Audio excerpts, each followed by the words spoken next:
97 Sports with sports director Carl Winter.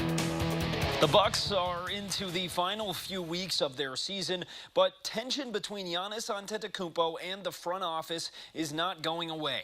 During tonight's Bucks-Celtics game in Milwaukee, ESPN's Shams Charania reporting that the NBA is investigating the Bucks for violating the player participation policy, or in other words, tanking. The league interviewed the organization and Giannis separately about his current injury. Now, according to reports from Shams and from The Athletic, Giannis says he is able to play, but the Bucks will not allow it. If the Bucks are found guilty of tanking, they could be punished with fines starting at $100,000. And tonight, Milwaukee lost to Boston 133-101. The Brewers' first scheduled road game was postponed due to weather in Kansas City tonight.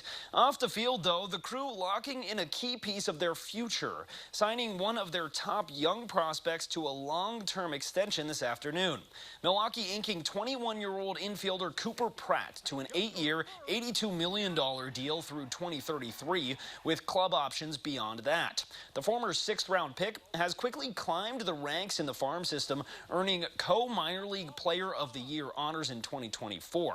Pratt hit .277 with speed on the bases and standout defense, also winning a minor league Gold Glove. He is currently optioned to Triple-A Nashville. General Manager Matt Arnold says the Brewers have a plethora of shortstops in the farm system, so Pratt could move around on defense.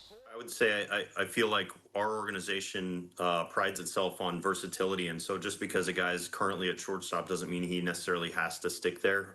We've seen that over the course of a number of different players' careers, including Jackson Churio. When we first agreed with him, was a shortstop. So just because they're a shortstop presently doesn't mean they always end up there. But again, a good problem to have, and again, having that kind of depth for our franchise, we feel like is a real strength on our end. The Brewers will play a doubleheader against the Royals tomorrow. Wisconsin football has continued its trend of locking down the state's top talent. Today, landing four-star running back Kingston Allen. The Green Bay Notre Dame star is the top-ranked player in Wisconsin and reigning Gatorade State Player of the Year. Allen made history last season, setting state records with over 3,400 rushing yards and 57 touchdowns, and now headlines a 2027 class that already features 8 of Wisconsin's top 10 recruits. And Badger basketball is adding another Aussie.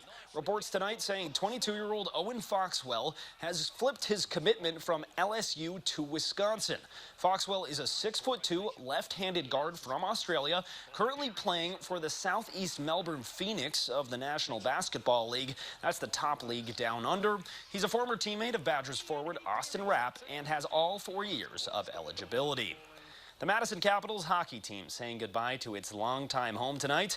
One final trip inside Bob Suter's Legacy 20 Arena in Middleton before it's replaced by a brand new version in DeForest, and one final dollar beer night as the Madcaps host Green Bay. Both teams already into the Clark Cup playoffs. First period, Caps in the D zone, but the Gamblers' Nick Knutson fires it past Caleb Heil.